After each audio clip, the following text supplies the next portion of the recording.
무릎 수술에 대해서 많이들 들으시고 오시는 분들이 많습니다. 뭐 무릎 수술을 하면 안 된다더라, 하면 더 아프다더라, 아니면 해도 호전이 안 된다더라, 뭐 이런 얘기를 많이 듣고 오시는 분들이 많습니다. 어떻게 보면 좀 과장된 이야기도 있고 많이 두려움을 가지고 오시는 것도 맞는데요. 여기서 제가 이 주제를 준비한 거는 환자분들께서 그래도 솔직하게 무릎 수술에서 생길 수 있는 여러 가지 문제점 또는 합병증에 대해서 한 번쯤은 솔직하게 저도 말씀을 드리고, 이런 부분에 대해서도 같이 공감하고 또 이제 대비도 할 수 있는 그런 시간을 갖기 위해서 이번 주제를 준비해 보았습니다. 제가 세 가지 그룹으로 나눠 봤는데요. 가장 첫 번째로 말씀드릴 수 있는 내용은 가장 흔하게 겪는 부작용입니다. 무릎 수술을 한 이후에 환자분들께서 가장 많이 느끼는 부작용은, 첫 번째로 말씀드릴 수 있는 것은 바로 무릎의 붓기입니다. 사실 우리가 관절경이든 인공관절 수술이든 무릎의 안쪽 부분을 헤집어 놓기 때문에, 헤집어 놓는다는 게 여러 가지 절개도 하고 필요하면 뼈도 자르는 경우도 있고요. 그렇기 때문에 무릎의 붓기가 항상 오래 가는 편입니다. 또한 여러 가지 이제 우리가 생활의 제한, 즉 이제 우리가 수술 직후에는 생활을 제한했다가 또한 여러 가지 활동도 제한을 하죠. 그런 이후에 재활을 시작했을 때 우리가 무릎 관절을 다시 쓰게 됩니다. 쓰게 되면 우리가 무릎 관절막뿐만 아니라 주변에 있는 인대, 근육들도 같이 좀 어느 정도 과부하가 걸리고 염증 반응이 시작이 되기 때문에 이런 부분들이 가라앉을 때까지는 시간이 좀 걸립니다. 하지만 이제 환자분들께서 그런 부분을 많이 걱정을 하시죠. 걸어봤는데 무릎이 많이 부어요. 이거 괜찮은 건가요? 항상 외래에서 이렇게 말씀하시는데, 제가 그래서 항상 이건 당연한 반응이고 이 붓기를 빨리 조절하는 것이 나중에 빨리 일상생활로 돌아갈 수 있는 가장 첫 번째 방법입니다 라고 안심을 시켜드립니다. 따라서 우리가 무릎 수술 이후에 가장 흔하게 겪을 수 있는 부작용으로는 첫 번째는 붓기가 될 수 있겠습니다. 그 이후에 그것과 따라 나오는 게 열감입니다. 사실 우리가 무릎이 부으면 당연히 근육도 좀 과부하가 걸리고 관절막도 염증 반응이 생기고 그러기 때문에 항상 열감이 동반이 되게 됩니다. 특히 인공관절을 하게 될 때는 환자분들도 꼭 아셔야 되는 게 한 3개월 정도까지는 우리가 붓기와 열감이 동반이 되는데요. 이것은 굉장히 정상적인 반응이고 우리 몸이 적응하는 과정이기 때문에 그렇게 크게 걱정을 안 하셔도 된다고 항상 말씀을 드리고 있습니다. 세 번째는 당연히 기능 제한입니다. 무릎을 수술을 할 때 큰 수술이든 작은 수술이든 우리가 사실 관절경 같은 경우에는 좀 가볍게 생각하고 오시는 분들이 많습니다. 관절경으로 뭐 시술을 하면 바로 다음날부터 내가 원래 생활대로 완전히 돌아갈 수 있겠지라고 생각을 하시는데, 사실은 어느 정도 우리가 안쪽 구조물들을 헤집어 놓은 상태이기 때문에 무릎이 좀 많이 뻑뻑하다고 느끼고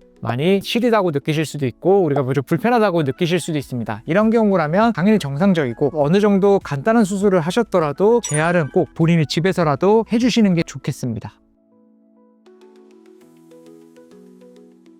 하지만 우리가 굉장히 조심해야 될 부작용이 있습니다. 제가 앞서 설명드린 거는 어떤 수술을 하든 간에 꼭 가질 수 있는, 우리가 한 번쯤은 겪을 수 있는 부작용이고 모든 분들에게 나타날 수 있는 부작용이지만 나타나면 안 되는 부작용도 있겠죠. 첫 번째 경우가 이제 염증 반응이지만 염증 중에서도 세균이 감염된 경우입니다. 굉장히 정형외과 의사로서는 가장 피하고 싶은 순간이고 또한 맞닥뜨리게 되면 가장 무서워하는 순간이기도 합니다. 바로 세균 감염인데요. 정형외과 수술 같은 경우는 여러 가지 기구를 사용해서 수술을 하기 때문에 어찌 보면 감염 같은데 취약하기 마련입니다. 이런 감염이 됐을 때는 꼭 병원을 내원하셔야 되는데요. 이런 감염을 의심해 볼 수 있는 순간이, 제가 아까 전에 붓기가 있다고 말씀드리지만 정말 이건 내가 좀 심각할 정도로 많이 통증을 동반한 붓기가 동반이 된다던가, 수술 부위로 고름이 나온다던가, 정말 몸에 열이 난다던가, 이 세 가지 같은 경우라면은 정말 세균 감염도 어느 정도 의심을 해봐야 되기 때문에 꼭 병원에 내원하셔야 됩니다. 꼭 내원하셔서 이제 전문의에게 진찰을 받아보시는 게 좋을 것 같고요. 제가 첫 번째로는 이제 세균 감염을 말씀을 드렸고, 두 번째로 이제 우리가 정말 주의를 해야 될 부작용 같은 경우에는 혈전이 있을 수 있겠습니다. 사실 빈도는 많지는 않지만 인공관절 수술처럼 좀 큰 수술이 아니더라도 정말 간단한 관절경이라도 확률적으로 보면 혈전이 생길 수가 있습니다. 그 이유는 우리가 수술 중간에 하는 우리 토니켓이라고 하는 부분 때문인데요. 우리가 토니켓이라고 하면 수술 중간에 허벅지를 꽉 조여가지고 피가 안 통하게 만들어서 수술 부위의 시야를 확보하기 위한 장치입니다. 그런데 이제 이 토니켓이 아무래도 어느 정도 시간은 혈관을 막고 있다 보니까 수술 이후에 그런 이제 막혀있는 혈관들이 혈전으로 다시 막힐 수가 있습니다. 이런 위험성은 아무리 간단한 수술이라도 할 수 있겠는데요. 또한 그 혈전의 위험도가 높으신 분들은 근위지경골 절골술이나 골절 수술처럼, 또는 요즘 줄기세포도 어느 정도의 비체중 부하라고 하는 목발 보행 기관을 갖는데, 이런 목발 보행 기관을 가지시는 분들은 항상 혈전 작용에 유의를 하셔야 됩니다. 혈전이 나타났을 때는 보통 증상은 내가 터질 듯한 붓기를 느낍니다. 정말 종아리 같은데 또는 확률적으로 낮지만 허벅지에도 생길 수가 있는데 허벅지나 종아리에 정말 터질 듯한 이제 열감과 함께 붓기를 느낀다. 그러면서 뭔가 안 통하는 것 같다. 이러면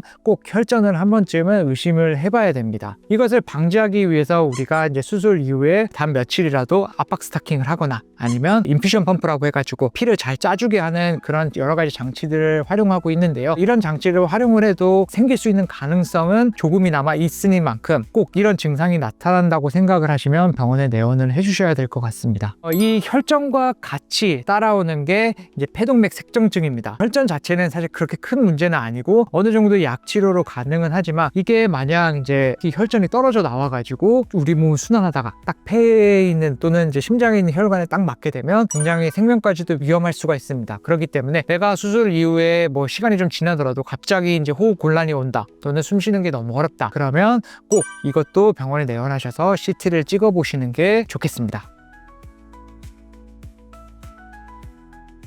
가장 많이 하는 인공관절 수술부터 좀 말씀을 드리겠습니다. 인공관절 수술은 사실은 좀 큰 수술이고 뭐 요즘은 사실 수시간이 많이 빨라졌습니다. 보통 저희 병 같은 경우도 1시간 정도 모든 수술이 다 끝나기는 하는데 그렇게 빨라졌지만 이게 좀 피도 많이 나고 또한 우리 아까 전에 말씀드렸다시피 우리가 토니켓이라고 하는 압박 지혈대를 하기 때문에 수술 이후에 이런 혈전 반응이 생길 가능성이 높습니다. 또한 수술 이후에 통증 이유로 인해서 잘 못 걸으시기 때문에 이런 부분 혈전이 나타날 가능성이 높은데요. 이런 부분을 예방하기 위해서는 꼭 아까 전에 말씀드렸던 이제 압박 스타킹을 하시고 빠른 시간 안에 재활을 하시는 게 좋습니다. 왜냐면 어느 정도 빨리 걸어야지만 이게 피도 잘 통하고 우리가 혈관 안에 혈전이 쌓일 가능성이 낮아지기 때문에 꼭 우리가 이제 인공관절 수술을 할 때는 빠른 보행을 항상 강조하고 있습니다. 아까 전에 말씀드렸던 감염이 생기는 걸 방지하기 위해서는 항상 상처를 깨끗하게 해주시고 그 상처 부위에 오염이 되지 않도록 조심해 주셔야 될 것 같습니다. 관절경 수술 같은 경우는 여러 가지가 있지만 거의 비슷합니다. 빠른 재활을 하는 게 혈전이라던가 관절 강직이라던가 우리가 많이 안 쓰게 되면 관절이 굳어가지고 나중에도 재활이 힘든 경우가 생기는데요. 이런 걸 예방하기 위해서는 어느 정도 의사의 지시에 잘 순응하셔가지고 빠르게 재활을 시작을 해주시는 게 또한 뭐 바로 뭐 걷지 못하더라도 침대에서 할 수 있는 재활을 바로 시작해주는 것이 좋겠다라고 말씀을 드릴 수 있겠고요. 가장 좋은 거는 사실 잘 먹고 잘 쉬시는 겁니다. 사실은 우리가 수술 이후에 항상 영양소 부분이 부족해지면 그게 또 감염으로 이어질 수가 있습니다. 우리가 알부민 수치를 항상 보는 이유가 그런 이유인데요. 수술 이후에 잘 드시고 건강하게 잘 쉬셔야지만 우리 몸이 잘 회복을 할 수 있기 때문에 감염 가능성이 낮아진다고 설명을 드리고 있습니다. 이런 정도만 지켜주시면 사실 환자분께서 할 수 있는 합병증 예방은 충분하다고 말씀드릴 수 있겠습니다. 제가 앞서 여러 가지 이제 합병증에 대해서 말씀을 드렸는데요. 사실 저희 유민병원에서는 이런 합병증 또는 이제 부작용에 대해서도 굉장히 예방하고 또한 빠르게 치료하기 위해서 열심히 노력을 하고 있습니다. 그 일환이 하나가 아까 전에 제가 말씀을 드렸던 굉장히 초반부터 빠른 재활이라고 볼 수 있겠습니다. 물론 환자분들께서도 좀 힘들어하시는 경우도 있지만 이렇게 빠른 재활을 통해서 환자의 기능을 빨리 회복시킨다면 이렇게 여러 가지 합병증이 줄어들 가능성이 매우 높기 때문에 그렇게 하고 있고요. 또한 저희가 많이 신경을 쓰는 게 수술 이후에 영양 감소라던가 근 감소, 즉 이제 근육이 빠지는 걸 많이 걱정을 합니다. 만약 근육이 빠지고 영양 감소가 있게 되면 환자분들 아무리 수술을 잘해라도 못 걷는 경우가 생깁니다. 그렇기 때문에 이런 부분들에 대해서 굉장히 식단부터 약 이런 거에 대해서 굉장히 신경을 많이 쓰고 있고요. 그런 부분에 대해서도 환자분들께서 굉장히 잘 반응해 주셔서 인공관절 수술을 해도 한 3개월 정도면 몇 킬로를 걸을 수 있을 만큼 정말 빠르게 회복이 되고 있으니까 이런 부분에 대해서도 잘 참고를 해주셨으면 좋겠습니다. 또한 저희는 수술실에 대한 청결을 굉장히 신경을 많이 쓰고 있습니다. 이거는 제가 다음에도 한번 저희 컨텐츠로 준비를 할 생각을 하고 있는데요. 정말 수술실을 대학병원 못지않게 굉장히 오염도가 낮게 유지를 하고 있고 우리 청결이라던가 기구 소독이라던가 이런 거에 대해서 굉장히 신경을 많이 쓰고 있기 때문에 사실은 저희가 인공관절 수술을 굉장히 많이 하고 있지만 아직까지 감염률이 0%입니다. 그 부분에 대해서 저희가 자부심을 가지고 있으니까 걱정하지 않으셔도 될 것 같습니다.